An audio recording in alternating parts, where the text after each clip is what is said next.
Thank you for joining us here today. As usual, we've got the security settings in place, so after 10 minutes, the room will be getting locked. And if there's anything untoward, we will just drop it immediately. So just giving everybody a heads up that that's the procedure that we follow to make sure that everybody's well protected in here. What we have here today with us is Peter Keith, and he has excellent knowledge in the space of neuroscience, behavioural change, and how to use that to our advantage to develop our resilience. So Peter, welcome. Thank you for joining us. Thank you. Very kind welcome indeed, Samantha, and hello to everybody. Andrew B, special mention again. You get the Stayers Award, as usual. And Olga, too, from Canada. I don't know what time of the morning it is over there, but it must be really early, right? So anyway. 9 p.m. Okay, not too bad, but lovely to welcome you in person. Thanks, 8th Mile, for the opportunity, by the way, to speak on this topic. You know, what a wonderful webinar series this has been. Yeah, continued success. Yeah.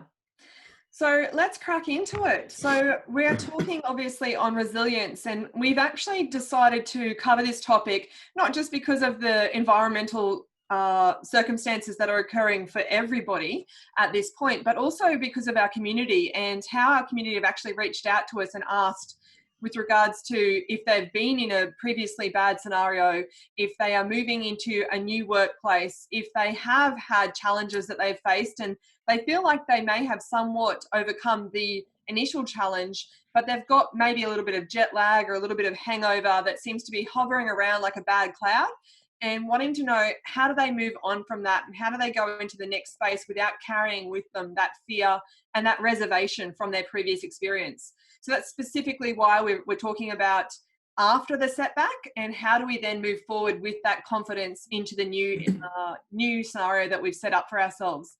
So that's what we're talking about here. And so I want to ask Peter, what do you think prevents resilience? Wow, that's a huge question, but I guess the single answer would be a lack of information.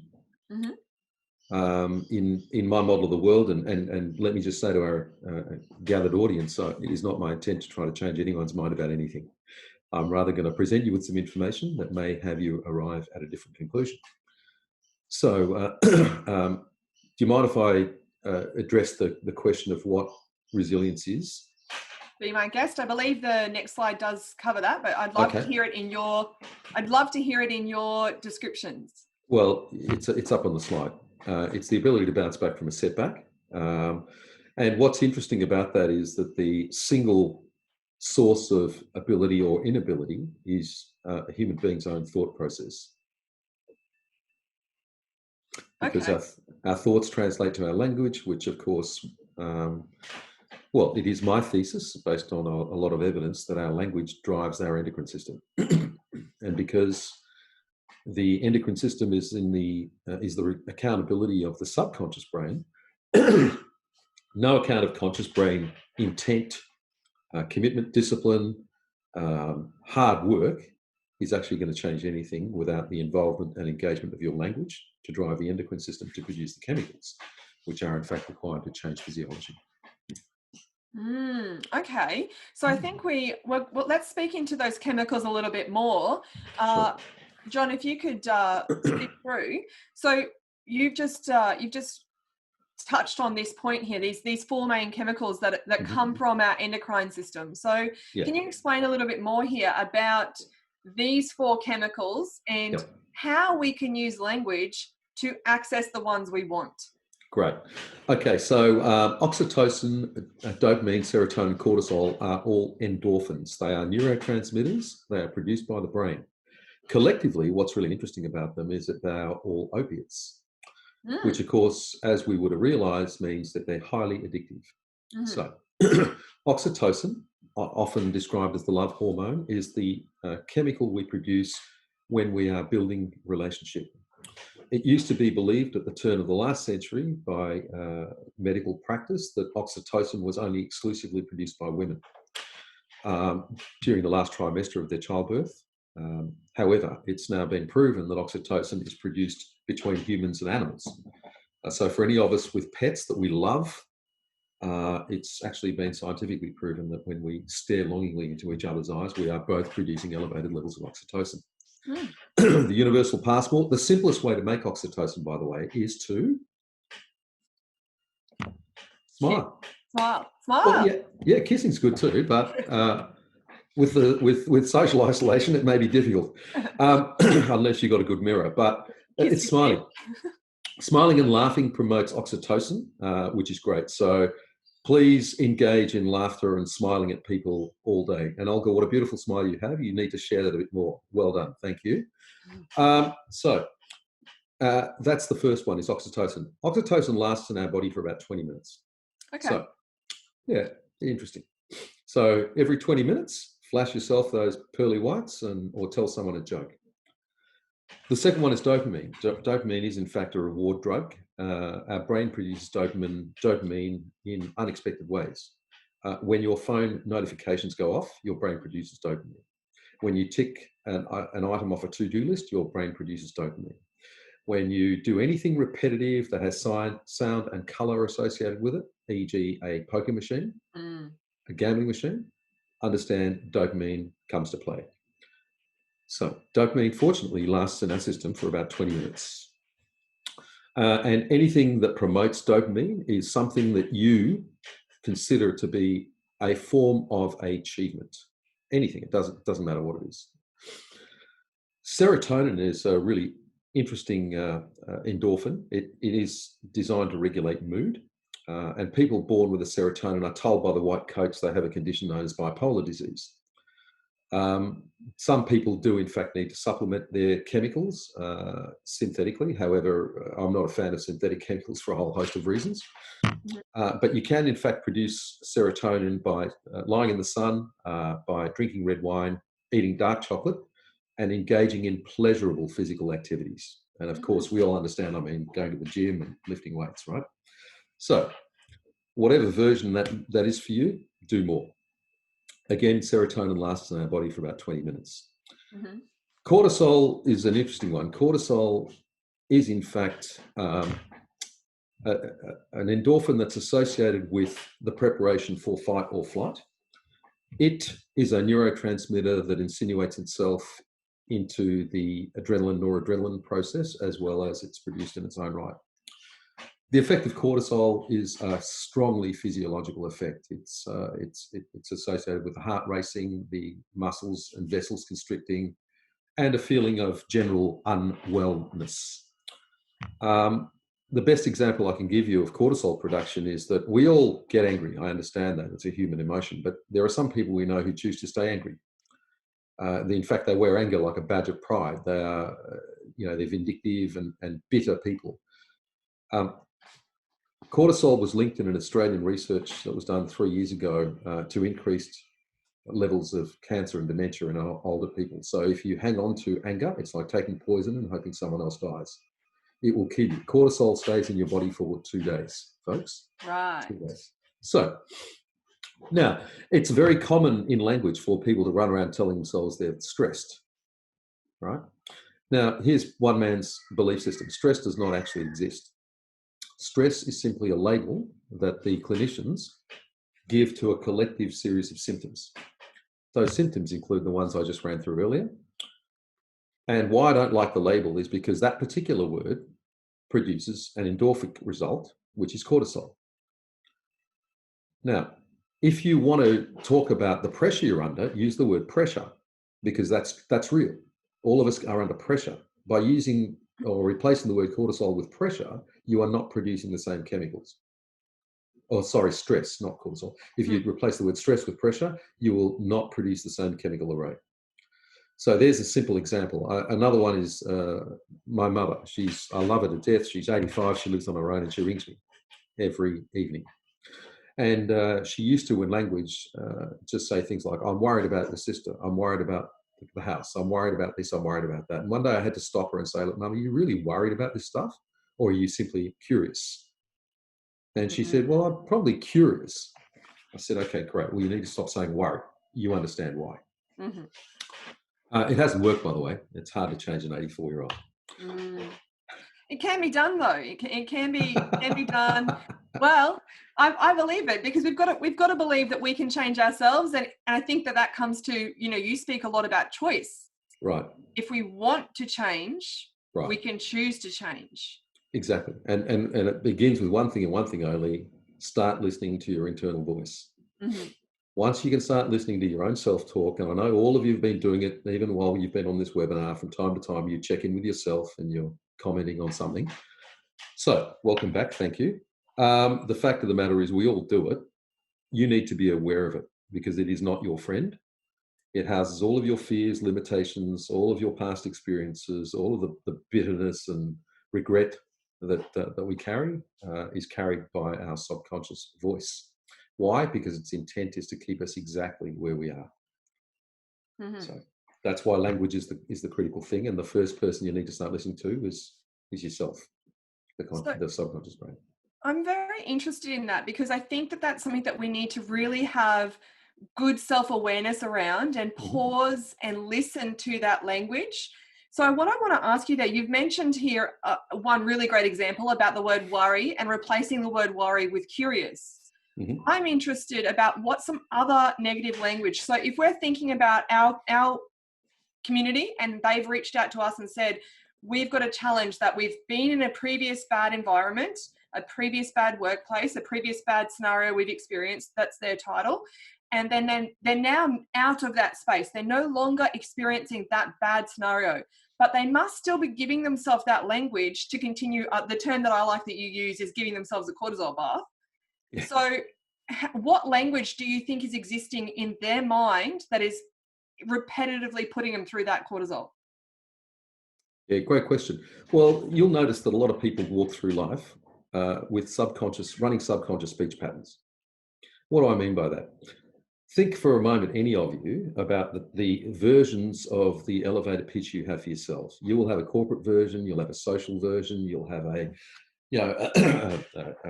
association version. If you go out to a band, you'll have a version for the random that tries to talk to you at the bar. The fact of the matter is these are all well-heeled stories. And we don't even have to actually think about them before we say them. And so what happens is we tend to just repeat the same old stuff without ever considering the impact those words are having on us. And I'd like you all, as an exercise, a reflective exercise, if you choose to, you don't have to do this if you don't want to, but consider the sorts of things that you say about yourself when you are meeting people in a social context. What I hear a lot is people saying things like, I always ...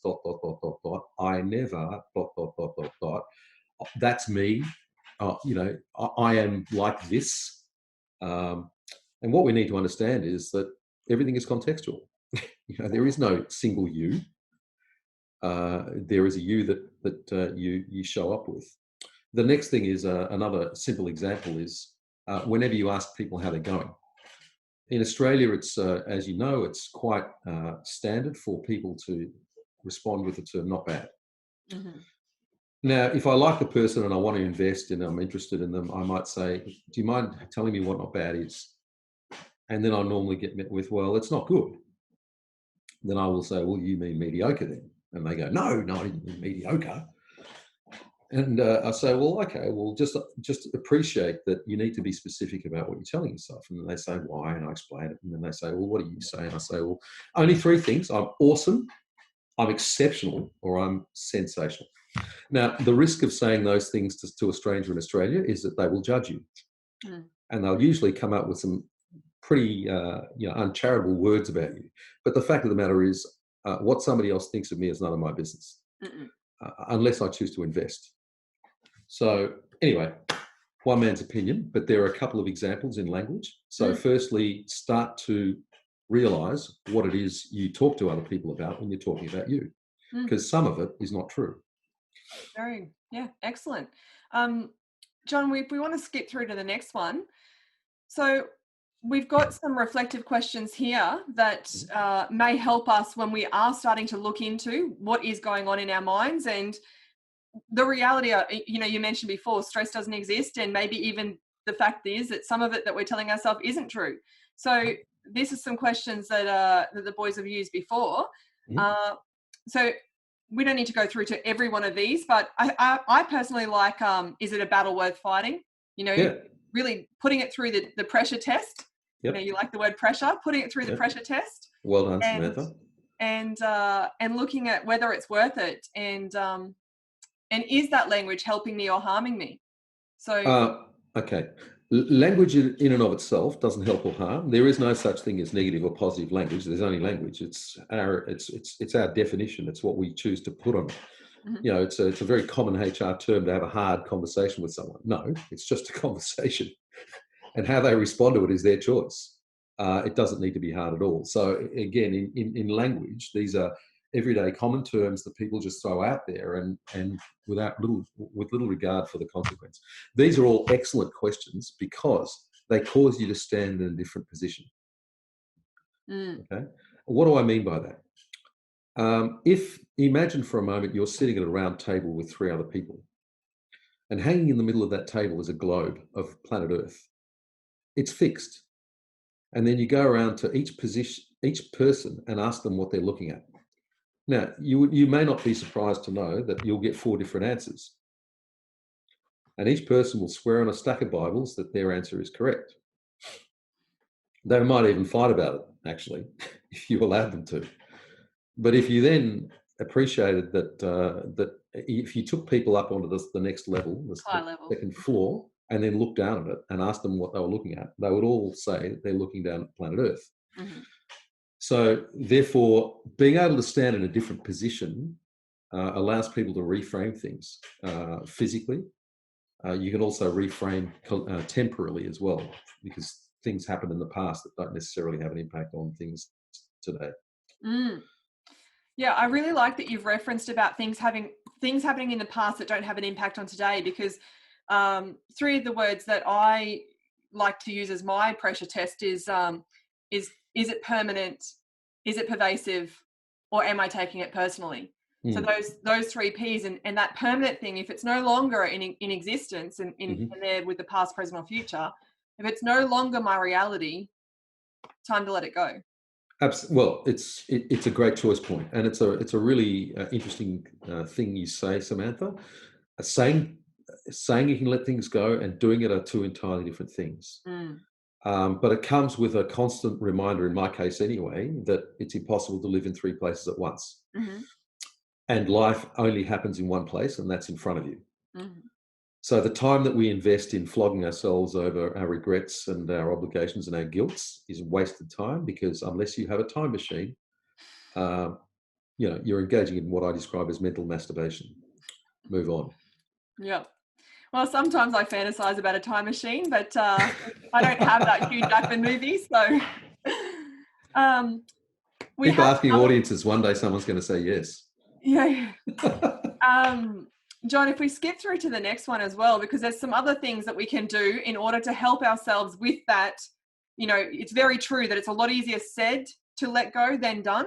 So these are some points here that we can remind ourselves of, I believe, that will help us to transition into that action of letting go. So let's look at what saves, at the point of saves, and how we can use saves. So I'd be interested to hear from your perspective how we can use social connection, use attitude, use values, and use emotional acceptance and sense of humour to help us continue to move forward. So let's start with the next slide, which is social connection. How, Peter, can we use social connection to help us with this resilience? Okay, we are social animals. It is a fact of our genetics. It is a fact of our evolution. We don't do well on our own, and that's for many, many reasons. Social connections are important from a resilience point of view, because the most dangerous conversation any of us can have is the one that lacks objectivity, and it's the one we have with ourselves. Mm-hmm. Why? Because we will rationalize every single thing that we're thinking. Mm-hmm. I'll give you a simple, common, everyday example of how we rationalize. Remember the last time you spent a little too much money on something that you hadn't intended to purchase. And at the choice point, you made some stuff up. You made up some stuff about why it was critical to you to have, why it was the only one in your size, why you look great in it, blah, blah, blah, blah. But you made some stuff up so that you could support your own decision point. Mm-hmm. So when you're on your own in your head, understand you will rationalize every thought and every position you hold, and some of it is unresourceful. Mhm. So socially allows you to engage with people who can provide you a different perspective.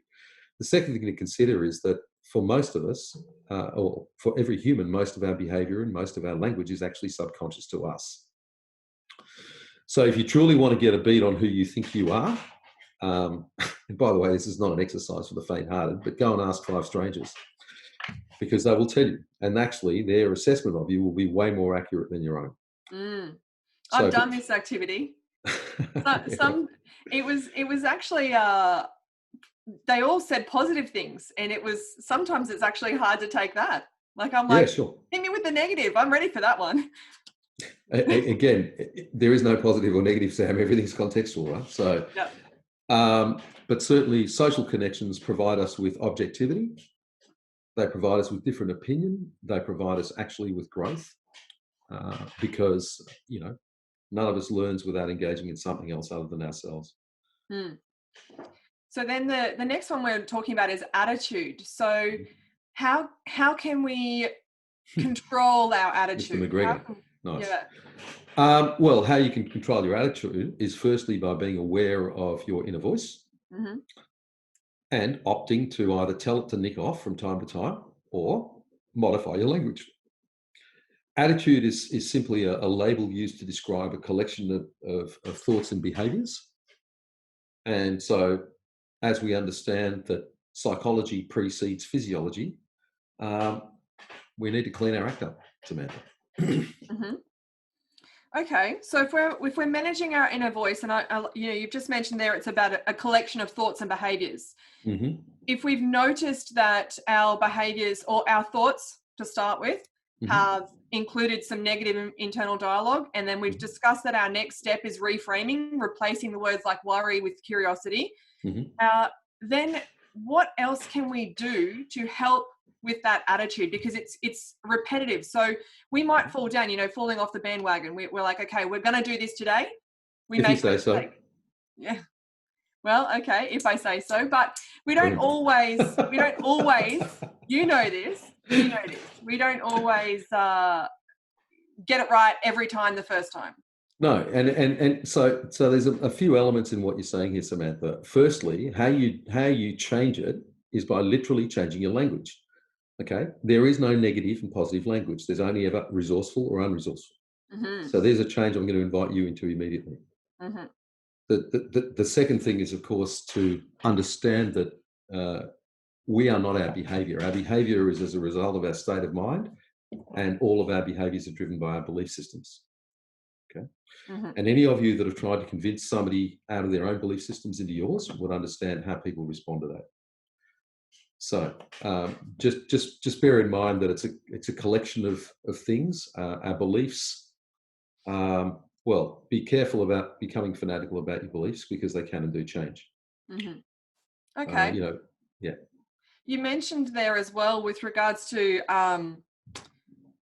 resourceful or unresourceful language, and I think with the next slide, when it's talking about values, right, and what I would attribute to be resourceful language is language that supports our values and enables us to behave in a way that means that we are in line with those values.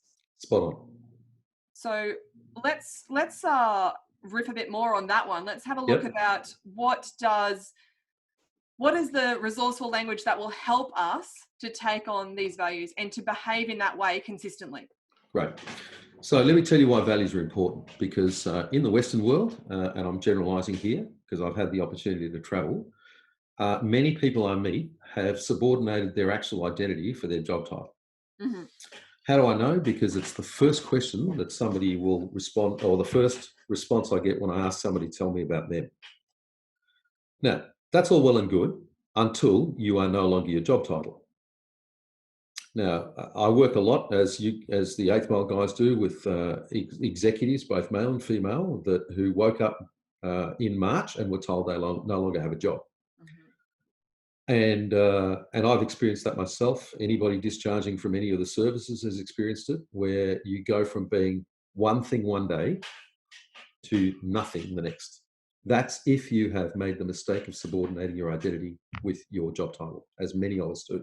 Mm-hmm. So who are you actually? Well, guess what? You are your values. And whether you realize it or not, because I go around challenging leaders and managers about who they are. And I always invite them to consider their values. And what surprises me even still is that many people have never actually thought about it. The exercise I invite them into is to think of your top 3 personal values, not work values, personal values. And by the way, I don't believe there is a distinction. You don't pull on a different value set like pulling on a uniform. Mm-hmm. So that's just my opinion. But certainly, if you have a handle on your values, great. If you don't, this is a wonderful exercise because guess what? You're already walking around displaying them to everybody anyway. Mm-hmm. Right? So what is an example of a value set? Well, let's pick equity or fairness. Now, if any of you have equity or fairness as your higher order, one of your top 3 values, understand you will probably respond to situations that you think that are unfair with a fair degree of indignation. Okay, so if anything happens that has you want to come out punching, somebody's probably stood on one of your values. Mm-hmm. The other thing I'd say about values is it's really important to come up with your own definition and share your definition with others. Otherwise, you risk them doing their version of your value. Mm-hmm. And as some of us could expect, that's quite unresourceful. So values, in my humble opinion, are the cornerstone of our identity as people. In my family, I've been carrying a set of values that my grandfather gave to my father and probably his grandfather gave to his grandson. And I've passed them on to my son unashamedly. Mm-hmm. I've repeated them often. I've told him what they mean. I've pulled him up when he's breached them. And I told him unashamedly, you don't get to pick your own. These are ours. Mm. But that's maybe because I'm a generation different and I'm culturally distinct. Yeah. He never got a choice. Well, there is I mean, I don't know the exact case study, but I do know of a research piece that said that people, when asked, when they're told do this because, why should I, when you're teaching a child, why should I do this? Well, you should do this because it's the kind of thing, if you're the kind of person who would do this, whatever the thing is that you're trying to teach them to do, then that's why it's important. So we share apples with our neighbors because a good person would share apples with their neighbor. When you give that context to a child in asking them to take that behavioral action, they understand it. And then when you're not present with them, they can apply that same concept in making their own choice. So yeah, exactly. And yeah. just again, it's really important to, even for children, to notice the distinction between a person and a person's behavior. Mm. And you know this, I know, Samantha, but I still hear parents saying things like this to children: "You are silly," as opposed to "You are behaving in a silly way." Mm. It's the variation between growth mindset and fixed mindset. Well, just create the distinction between a person and their behavior for them, and for anybody, particularly children, it's incredibly liberating. Because then they know they don't become a label. A label is just that. They are something else. Yep, very true.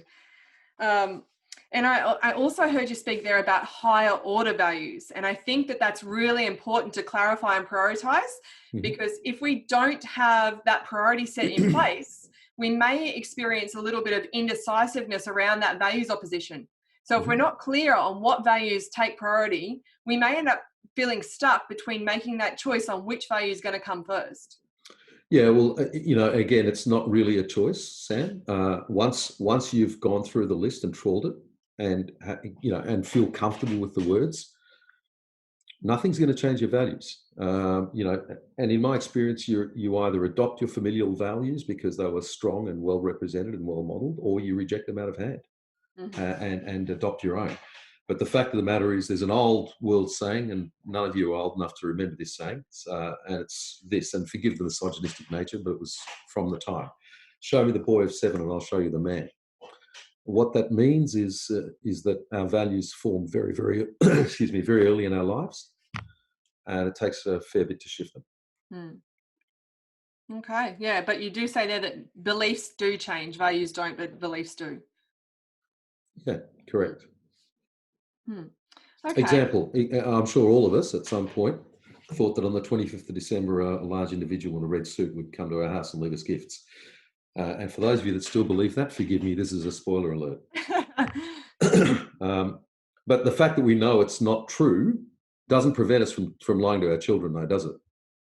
No. Why? Because we believe in the values associated with Christmas, which is peace on earth, goodwill to man, sharing of a meal, blah, blah, blah, blah. So that's how I like to distinguish the two. That was great. I was about to ask that next. All right. Well, let's look at the next one, John. So we're looking at emotional acceptance. So this one, I would be really interested to hear. How do we accept emotionally the space that we're in?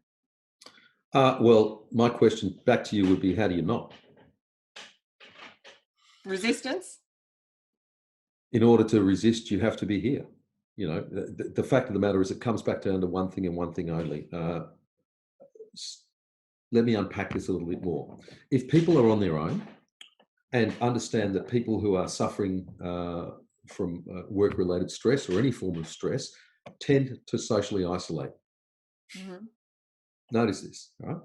So when you're on your own, the conversation becomes unresourceful. Then you start to rationalize all sorts of things, including why, in some cases, it might be the right choice to end your own life.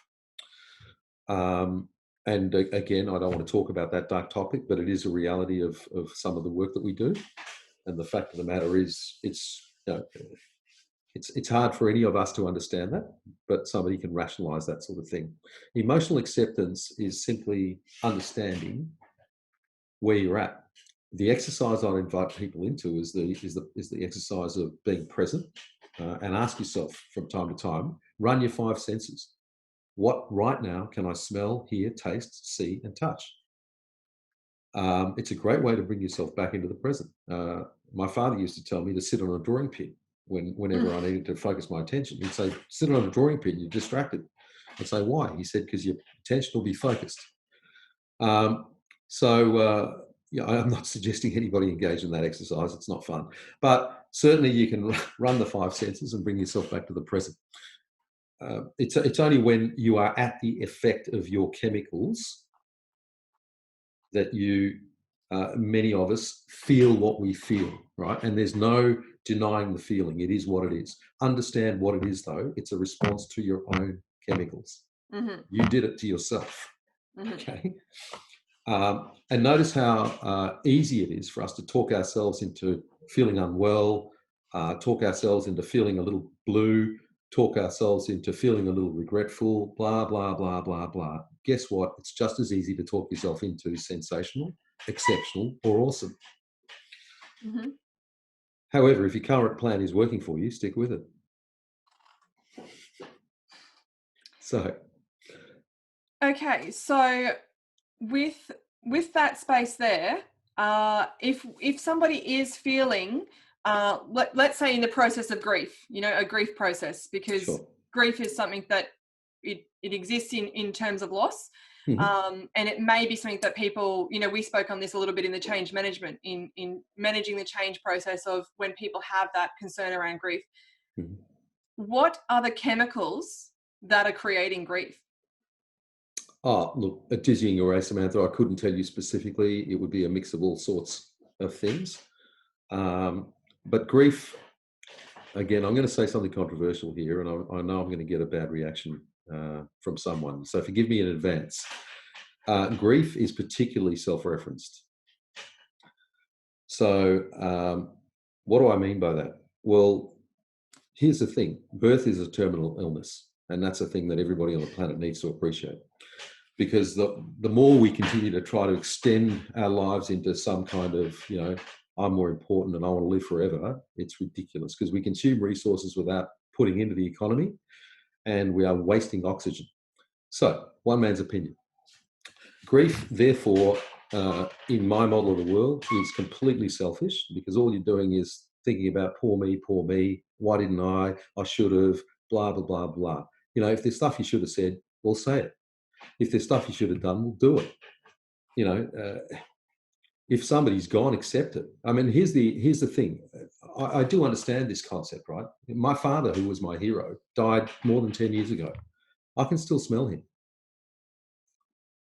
Now, that's a result of chemicals, right? But the fact of the matter is he is not gone to me. Why? Because let me put a physiological filter over this. As a scientist, I tend not to have any belief in institutionalized religion, whatever form or shape it is. And again, forgive me if that's offensive to you. It is not my intent to offend. However, how I process what happens to us is this way. Every single thing that runs a human being is electricity and chemicals. And anybody can challenge anything I'm saying here. And in fact, I'm going to ask you to do that. Electricity and chemicals are both energetic sources. The second law of thermodynamics says that energy can never be destroyed. So therefore, when we do shuffle off the mortal coil, depending on whether we're burnt or we're buried, we either return as biomass or thermal energy. Now, if you're wondering about whether or not energy can affect the environment, and I know we're going to talk about environment later, then absolutely it can. How do I know? Because all of us have met the energy vampire in a social context. You know, that person that we felt sorry for, we wandered over and started talking to them, and then within moments realised that we were being sucked into a black hole of sad and upset. So the fact is that, sorry about that, the fact is that we actually meet energetically before anybody opens their mouth. So have no doubt about the effect of your energy being about 3.5 feet in front of you, because people will read it. So I don't know how we ended up there, Samantha, but I hope I've answered your question. Yeah, you know, when you talked about the energy vampire there, what came to my mind is I think it's even a song, "Misery Loves Company." So yeah, I definitely can resonate with that one. So the next one that we can move and shift into, because if we want to move away from those energy vampires into a better space, we can use sense of humor. So how can we use sense of humor? I don't know what, I'm not very good at dad jokes. Lucky I'm an expert at them. So one thing you could do is you could, in fact, build up a repertoire of really bad jokes. Why it's good to tell other people really bad jokes is because you will end up laughing and they will end up laughing anyway. I'll give you an example. What did the horse say to the one-legged jockey? How are you getting on? Right. By the way, is there anyone from the US on this? I'm not going to include you, Olga. You're a Canadian, so that's different. But are there any Americans on here? Not that I know of, but I'm not sure. Because Americans don't tend to get that gag because they take it literally. Right. They don't expect that how you're getting on is actually another version of how are you. Anyway. Yes, yeah. I've had that when I've been sending messages, and I've been asking, because in Australia we say, "How are you traveling?" Yeah, and right. I'm getting people respond and saying, "We're not COVID," and then I have to clarify. Yeah. So, Good. Yeah. So look, I mean, you know, and different things are funny to different people. You might think that a particular comedy duo is funny, or you might think you're funny. I always find it easier to put myself at the butt of my jokes because I usually resemble most of it, and people will laugh with me. So, but humour is important. You understand why. It's a source of oxytocin. And again, you got a choice. Yeah. My daughter loves a TV show called, I think it's Brain Games. And they say on there that when you're laughing with people, that you can actually sync up your heartbeats. So it was a bit of a trippy episode, but they definitely say that it's really useful to laugh with people. I think there's another one that says about singing with people. So if you sing with people, that it helps, connect on a greater level. Yeah, definitely. Yeah, interesting how we can rewire our brain like this. So let's look into some next skills there, John, on the examples of resilience. So, with what we've got here, we've got some examples of people that are unwell. We've got boardroom, political games, people in the military in a war scenario, which Peter, I know you've mentioned. We've talked about that being an extreme case, and there's variances between the repetitive small cases of setbacks and then the really major ones like that war. And we've got the example here with the marathon runner whose body was failing on them physically, but they use their mind over matter to insist that they still cross that line. So these are some examples of the varied space that we can use resilience to our benefit. Mm-hmm. What do you have to share with us about resilience in different settings like what we've got here? Okay, again, everything is contextual. So I'm going to separate war service for a moment, because that is a particularly unique case. Mm-hmm. And results in all sorts of trauma, either associated with the conflict itself or something known as survivor guilt, mm-hmm. or there are other forms. So I want to park that, because I will not do it justice, and I will disrespect it in this context. So I'll move on from that. Mm-hmm. And I'm associated with the Soldier Recovery Program, have been for 10 years, and we get sensational results because of the work we do. So I'm not trying to duck the issue. I just don't think I'll do it justice in this forum. So examples of resilience. Well, resilience, all of us are presented with opportunities to be resilient every single day. Okay, people tend to talk about scope and scale of catastrophe. Our body responds in exactly the same way, whether or not it's a big thing or it's a small thing. What we need to consider, though, is that if you get good at managing, say, for example, that marathon runner, she was experiencing an endorphin release associated with managing the pain. Athletes refer to it as hitting the wall. Mm. So if any of you have done a sport that involves you pushing your body beyond its pain threshold, and you've actually managed that, then what you've done is you may experience a warm sensation throughout your body. That's the effect of the endorphin designed to mask your pain. Mm-hmm. Pushing your body beyond its pain threshold, however, is not resourceful, because pain is simply a feedback mechanism. Mm-hmm. And Jono and Dave could talk for hours on the fact that they push their bodies beyond the pain threshold, and now they're paying the price because their bodies are actually wrecked. So resilience, yes, and that's the power of the mind to push you beyond your own body's capacity to cope. Mm.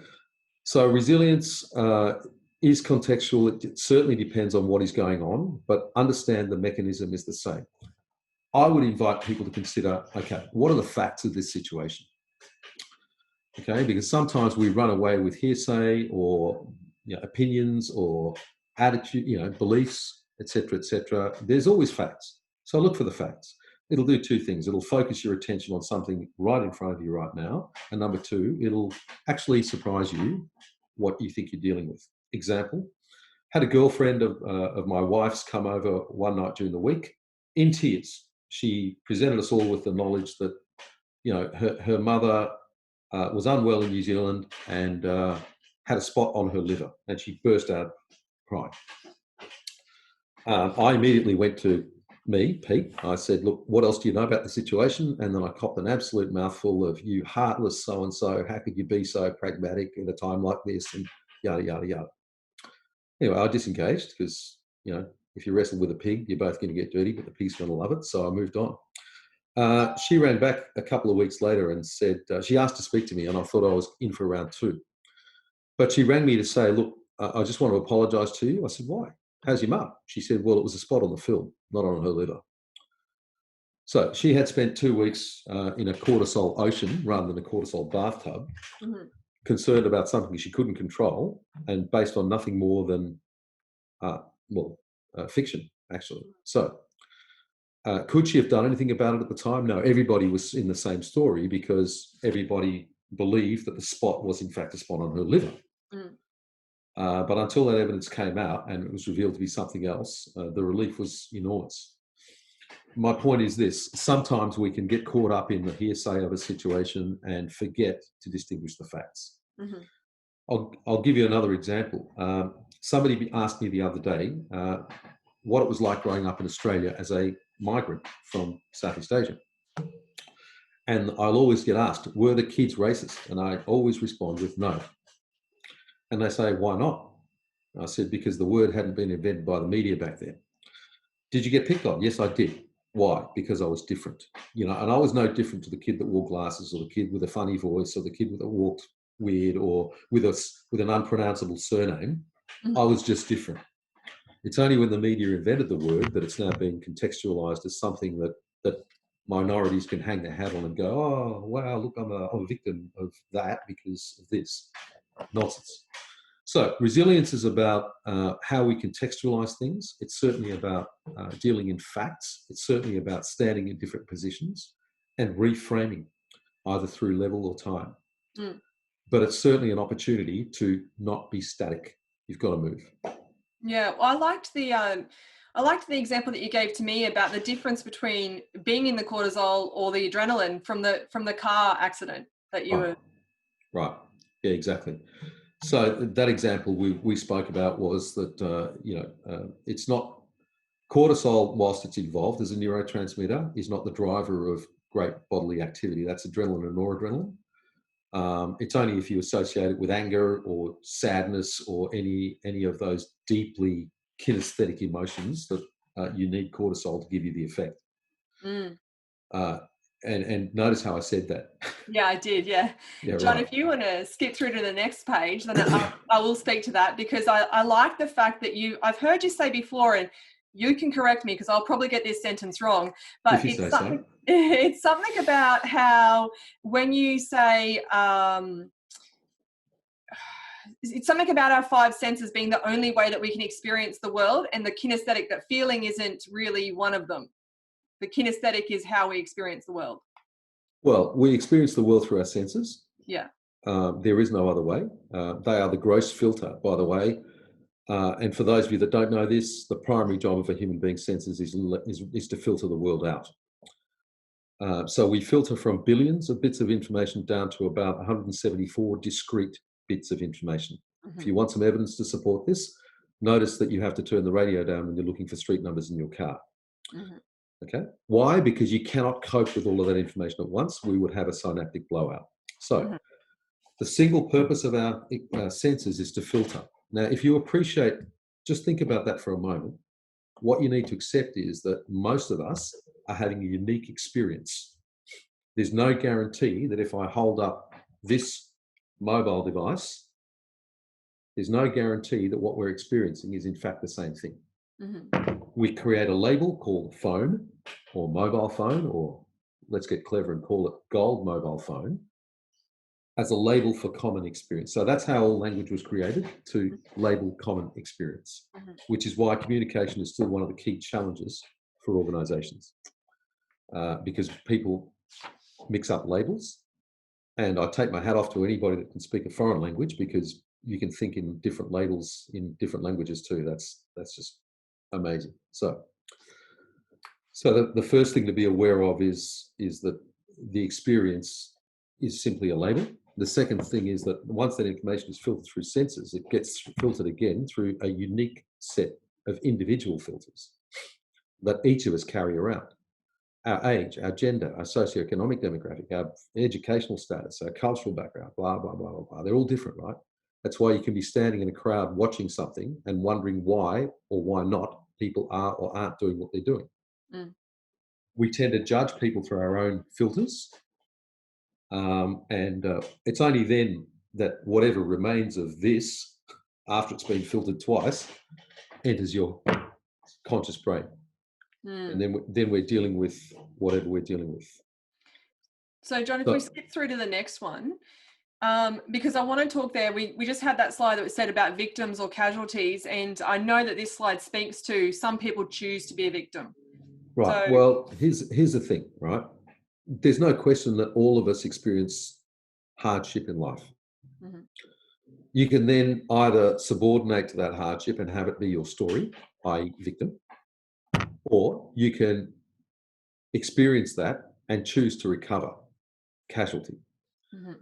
So again, from a linguistic point of view, if any of you are using the word victim or hear it used in reference to anyone else, just understand there is a distinction here, because casualties want to recover. And I don't know about you, but it's not. I'm in no position to judge anybody else. I'm the most flawed individual I know. But if people seek me out and ask me for my advice, then I'm going to give it to them. And one of the things that I like to point out to them is, if they are choosing victim behaviour, I will tell them that. Mm-hmm. Holding them accountable for their choices. Right. And because and I know we've got on this slide here that we talk to the fact that teams are stronger than individuals. And so if as a team, if we take personal responsibility for our choice to be the casualty who wants to recover, and as a team, we all make that choice, together we can move forward stronger. Right. Exactly. And none of us can do this stuff on our own. One of the pleasures of working with the 8th Mile team is the fact that we hold each other to account. Mm-hmm. We do it without emotion. Sometimes, for the faint-hearted that don't know us, can be a little startling. But the fact of the matter is, it's done with great love and respect. Definitely. For the common goal. For the common goal. Yep. And I know I've heard you say before about our mind being very obedient. So that's why I've included that one here, because I would just, we've talked a lot about how if we master our inner voice, then we master our emotional state. And if we are able to master the inner voice and master our emotional state and our mindset, because our mind is so obedient, then we can control the outcomes for ourselves. Like, we can really have a lot more influence on our own destiny. So is there one final thing that you'll leave us with on that point before we go to questions? Look, no. I talk about our mind being obedient. What I'll often experience from people is, oh yeah, but I've tried that stuff before. Now that is an example of an obedient mind going, I'm not going to change. The irony is that they don't realise they're already applying it, but in a unresourceful context. So just as any of us can effectively change ourselves in an unresourceful way, you'd have to be insane to not expect the corollary to that is that you can change yourself in a resourceful way. So what's at stake here? Well, nothing. It's a leap of faith. Well, it's actually not a leap of faith. As I said to a group yesterday, the hippies used to talk about this stuff, think good thoughts and you'll feel better.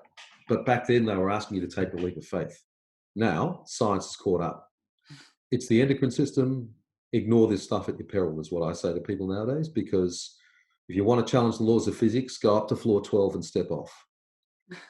You're going to get some great feedback that way. So. Okay. Well, we've got only about 5 minutes remaining. Jonathan, have there been some really pressing questions that we can ask in this last couple of moments? Not so much in this forum. So I think it's better if we open up to anyone that has anything they've been holding back throughout the course of the webinar. Yeah, definitely. So if you've been holding back on anything, you can share with us here. But otherwise, we just want to say thank you to everybody for investing the time in coming on this journey with us, especially for the ones who have been present with every webinar along the way. We really appreciate your commitment, your consistency to attend, and the support that you've given us as a team. Peter, thank you very much for your time and sharing that wealth of knowledge on the ravings of a madman, Samantha. The ravings of a lunatic. If you say so. Well met. So yes, any other questions that you have that you haven't had time to share with us here, we've got the email there, forward them ahead, and we'll make sure that we can do our best to come up with some solutions for you there. But thank you to everybody for joining us here today. And a personal thank you from me to everyone as well. And look, I'm happy to stick around and take questions if people are interested, unless the host wants to kill us now. Pete, when does the book come out in Audible? Well, I'm going to say within 4 weeks, Jay. Yeah, the journey has begun. Awesome. Great. So where would you send people to, Peter, if they are wanting to know what this book is that you and Jonathan are having a little secret conversation on? Well, yeah, okay. Thanks, Jay. Thanks for the plug. I don't think I need to preach the converted here. I'm pretty sure everybody on this webinar is aware of the book. But to answer your question, that's a book that I have written. It's not intended to be a huge, weighty academic text. It's rather meant to be a handbook and a guide that people can pull out as they need to remind themselves of certain things. Thanks for the plug, Jay. But you can get the book by going to my website, which is www.changeagency.com.au. Mm-hmm. And there'll be a link to the landing page in the top right-hand corner. Okay. So, Excellent. Olga, why do you say if you say so? Seems to happen when you disagree. Well done, Olga. So it's yeah, great. And thanks for noticing that. I was going to talk to that. So there's a thing in language. With the 8th Mile, we've agreed to allow each other to be a mirror and to reflect each other back to us. It was asked and granted permission to be the coach. And what that means is if any of us hears any one of us saying something unresourceful, we've granted each other permission to say, if you say so. It's just a shortcut way of saying you might want to rephrase what you just said. By the way, please do not do this with anybody who doesn't have the context or that you haven't asked permission of, because they'll respond the way most people do, which is, how rude. How can you, like, what are you talking about? So thank you for your question. Dig in their heels a little bit more. Yeah. But once people give you their permission, it's awesome. You can just go nuts with it.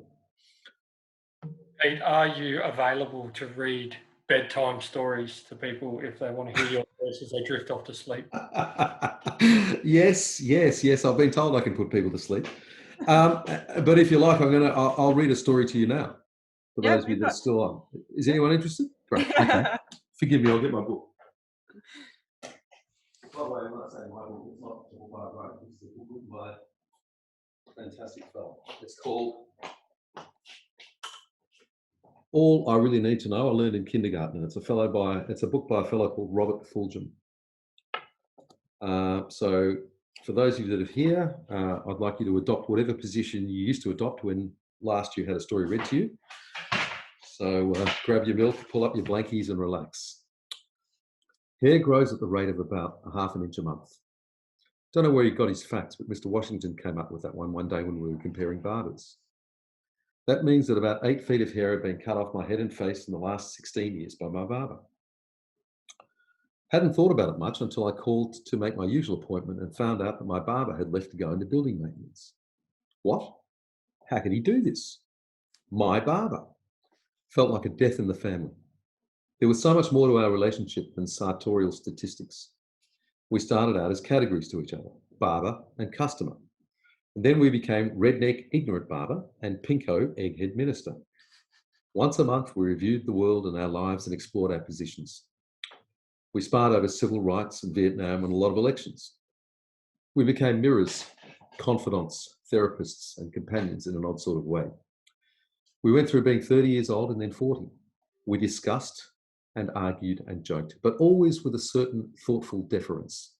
After all, I was his customer, and he was standing there with a cutthroat razor in his hand. I found out that his dad was a country policeman, that he grew up poor in a tiny town. He found out that I had the same small town roots. Our kids were the same ages and we suffered through the same stages of parenthood together. We shared wife stories and children's stories and car troubles and lawn problems. I found out that he gave his day off to giving free haircuts to old men in nursing homes. He found out a few good things about me too, I suppose. I never saw him outside the barber shop, never met his wife or children, never sat in his home or ate a meal with him. Yet he became a terribly important fixture in my life, perhaps a lot more important than if we had been next door neighbours. But the quality of our relationship was partly created by a peculiar distance.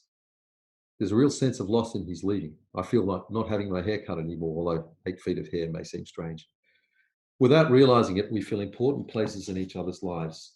It's that way with a minister in a congregation, or the guy at the corner grocery, the mechanic at the local garage, the family doctor, teachers, neighbours, co-workers, good people who are always there, who can be relied upon in small important ways. People who teach us, bless us, encourage us, support us and uplift us in the dailiness of life. We never tell them. I don't know why, but we don't. And of course, we fill that role ourselves. There are those every day who depend on us, watch us, learn from us, take from us, and we never know. Don't sell yourself short. You may never have proof of your importance, and you are much more important than you know. So I'll leave you with that story today, because that's the story of, great love and character, and I think it's an appeal to the simple things associated with authenticity.